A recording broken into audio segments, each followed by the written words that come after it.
one night, and he was talking about, I was hanging out with him for about 3 days, and he's built like a fire plug, and the place was packed, and they were talking about heroin addiction. And all of a sudden, out of the middle of this crowd, this guy jumps up. He's wearing a black beret.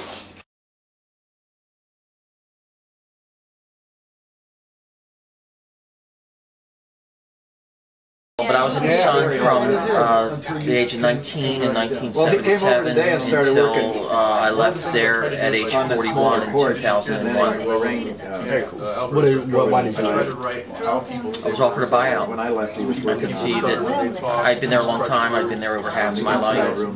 My entire adulthood was spent at 501 North Calvert Street. I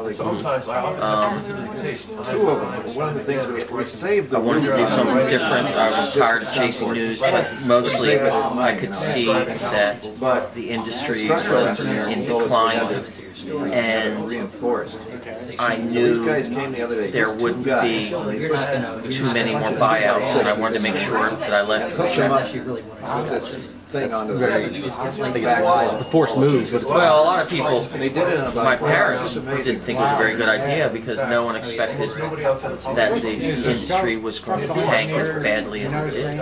I mean, in hindsight, it looks like I, you know, was, he does a lot of work in you know, visionary, but it was a combination of being ready to leave and being nudged at the same time by a little bit of money and a real change in how business was being done in newspapers. How did that make you feel? I mean, once the transition began, and I say transition is a nice spin on it, because I believe that journalism is very much alive, where some appears to believe that journalism itself is dead. Traditional journalism. I don't believe journalism is. I believe it's looking for a home and it hasn't found one yet. Journalism in this country will never die. What's the guy building their house didn't know in bad shape right now is custom cabinet people on his she was shocked. She found somebody down on the eastern shore in Chester.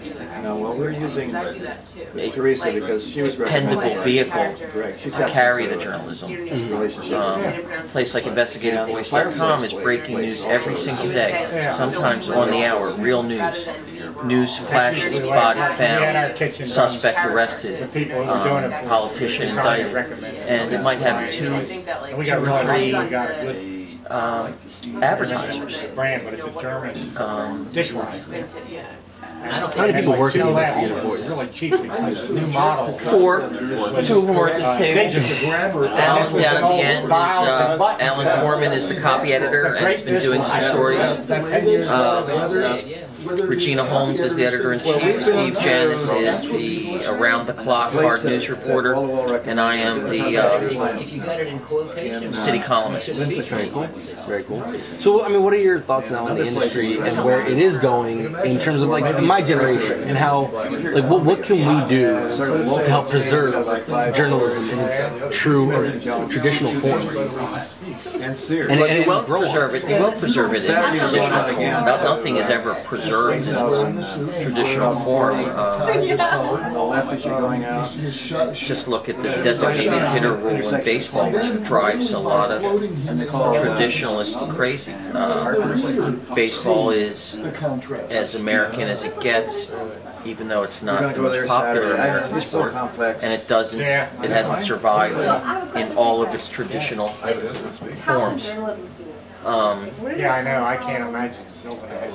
So newspapers are the traditional form of journalism, and they are breathing their last, except for very hyper-local community newspapers such as the East Baltimore Guide, which you see is delivered here. We have a neighbor who put the addition on and put a gas fireplace in there. Every generation has a young person like you in it. Every school has, there's usually 1 or 2. Maybe the University of Maryland may have 7 or 8 or 10. And I just don't mean the guys who work for the school paper or taking journalism courses, but the people who are going to stick with it and not go into PR or not go into some other field of work, who are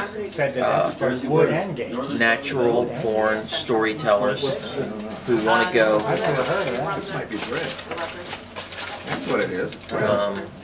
Who wants some bread? knock on doors, I think like Anybody? and find out what the That's heck's probably going bread on. too.